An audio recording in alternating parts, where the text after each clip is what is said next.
Hello everyone. So ఈ రోజు వీడియోలో మనం VBA మ్యాక్రోస్లో ఫర్ లూప్ అనేది ఎలా రాయాలో నేర్చుకుందాం.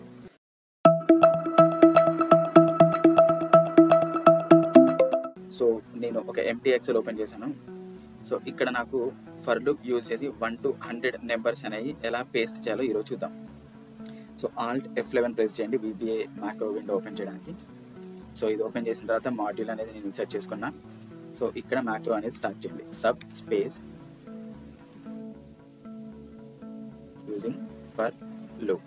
ఓకే, సో ఈ ఫర్ లూప్ ఏంటంటే మనకి ఫర్ ఎగ్జాంపుల్ మనకు ఒక డేటా ఉంది, మనకి 1 to 100 రోస్ ఆఫ్ డేటా ఉంది. సో ఆ డేటా అనేది ఇక్కడ చూద్దాం. సో ఫర్ ఎగ్జాంపుల్ ఇక 1 2 3 4 5. సో ఇలా మనకు ఒక 5 రోస్ ఆఫ్ డేటా ఉంది. సో ఈ ఫర్ లూప్ ఏం చేస్తుందంటే మనకి ఫస్ట్ రో నుంచి స్టార్ట్ అవుతుంది. సో దాని తర్వాత మనకి ఇచ్చే కండిషన్స్ని బట్టి, అంటే ఫర్ ఎగ్జాంపుల్ ఫర్ లూప్లో మనం ఇఫ్ కండిషన్ ఇచ్చామనుకోండి, ఫస్ట్ ఈ రోలోకి వెళ్తుంది, ఇఫ్ కండిషన్లో చెక్ చేస్తుంది, దాని తర్వాత మళ్ళీ నెక్స్ట్ రోకి వెళ్తుంది, మళ్ళీ ఒక ఇఫ్ కండిషన్ చెక్ చేస్తుంది, మళ్ళీ నెక్స్ట్ రో, మళ్ళీ నెక్స్ట్ రో, మళ్ళీ నెక్స్ట్ రో. సో ఎప్పుడైతే మనకి రో ఎండ్ అయిపోతుందో అప్పుడు మనకి ఫర్ లూప్ అనేది ఎండ్ అయిపోతుంది. సో ఇలా మనకి ఫర్ లూప్ అనేది లూప్ రన్ అవుతూ ఉంటుంది అనమాట. అంటే మనం ఇచ్చే రోస్ని బట్టి మనకి లూప్ అనేది రన్ అవుతుంది.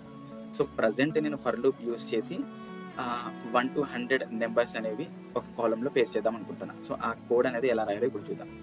సో ఫర్ స్పేస్ ఐ, ఇక్కడ ఐ అనేది మనం ఏదైనా ఇచ్చుకోవచ్చు, ఐ కానీ కే కానీ లేదంటే పేరు కానీ. సో ఇక్కడ ఏదైనా ఇవ్వచ్చు. నేను ఐ అనేది ఇస్తున్నాను. I equals to so 1 to 100. దాని తర్వాత నెక్స్ట్ ఐ. సో ఇది మనకి లూప్. సో ఇది మన మ్యాక్రో, ఇది end of the macro. So ఇది మనకి లూప్ స్టార్ట్, ఇది మనకి లూప్ ఎండ్. సో ఇప్పుడు ఏమవుతుందంటే, సో ఇక్కడ ఇంకోటి రాస్తాను నేను, sheet 1 dot range A ampersand I dot value equals to N. So ఇప్పుడు ఏమవుతుందంటే ఫస్ట్ షీట్ 1 డాట్ రేంజ్ ఏలో ఐ అంటే ఫస్ట్ ఐ వాల్యూ ఏముంటుంది 1.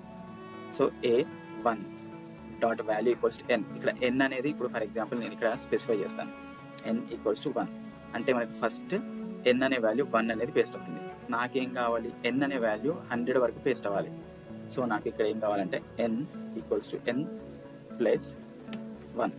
సో ఎవ్రీ టైం మనకి లూప్ రన్ అయినప్పుడు ఇక్కడికి వచ్చినప్పుడు ఈ స్టెప్కి వచ్చినప్పుడు ఎన్ ప్లస్ 1 అంటే 1 ప్లస్ 1, తర్వాత ఎన్ అనే దానికి 2 అనేది ఎస్ఎన్ అవుతుంది. లూప్ ఇక్కడ నుంచి ఇక్కడికి వెళ్తుంది. సో ఎన్ అనేది 2లోనే ఉంటుంది కాబట్టి ఇక్కడికి రాగానే 2 అనేది పేస్ట్ అవుతుంది. మళ్ళీ ఈ స్టెప్ నుంచి ఈ స్టెప్కి రాగానే మనకి ఎన్ వాల్యూ ఇక్కడ 2 ఉంటుంది, 2 ప్లస్ 1 3 అవుతుంది. మళ్ళీ ఎన్ 3 అవుతుంది.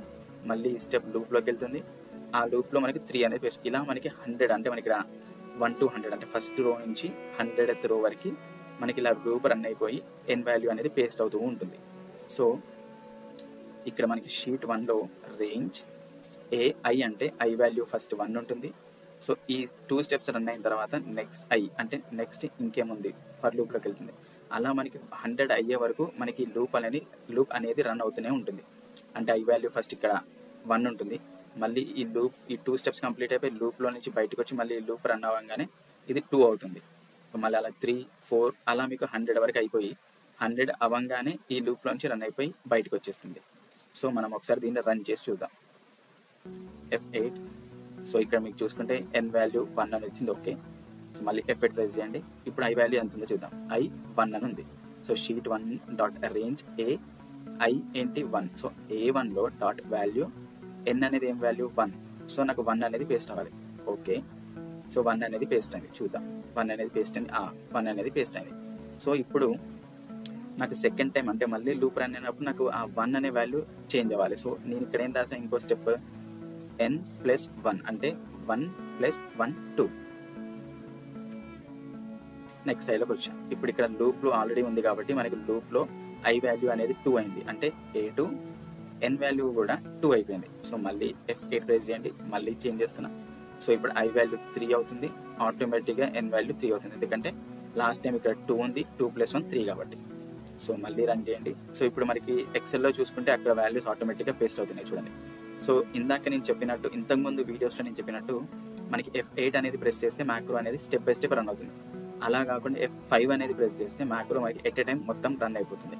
సో ఇక్కడ నేను F5 ప్రెస్ చేస్తున్నా, మనకి 100 టైమ్స్ లూప్ రన్ అవ్వాలి కాబట్టి సో ఎట్ ఎ టైం నేను మ్యాక్రోని రన్ చేద్దాం అనుకుంటున్నా. సో F5 ప్రెస్ చేసాను. సో మనకి మ్యాక్రో అనేది రన్ అయిపోయింది. ఇప్పుడు ఒకసారి మనం చూద్దాం ఎక్సెల్లోకి వెళ్ళి. సో మనకి వాల్యూస్ అన్ని పేస్ట్ అయ్యి 1 to 100 వరకు మనకి వాల్యూస్ అనేవి పేస్ట్ అయ్యాయి. సో ఇలా మీరు ఫర్ లూప్ అనేది, సో ఇక్కడ ఎగ్జాంపుల్లో నేను జస్ట్ నెంబర్స్ అనేది ప్రింట్ చేయడానికి మీకు చూపించాను.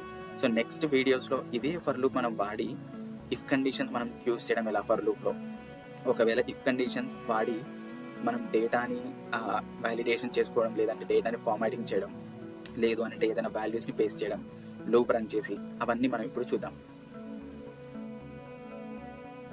సో మన నెక్స్ట్ వీడియోస్లో మనం ఇఫ్ కండిషన్ యూజ్ చేయడం ఫర్ లూప్లో, అలాగే మిగతా కండిషన్స్ ఇంకేమైనా ఉంటే ఫర్ లూప్లో ఎలా వాడాలి, ఇంకా ఫర్ లూప్ ఇంకా వేరే విధంగా ఎలా యూజ్ అవుతుంది అనేది మనం నెక్స్ట్ వీడియోస్లో చూద్దాం. Thanks for watching the video. Please subscribe to my channel. Thank you.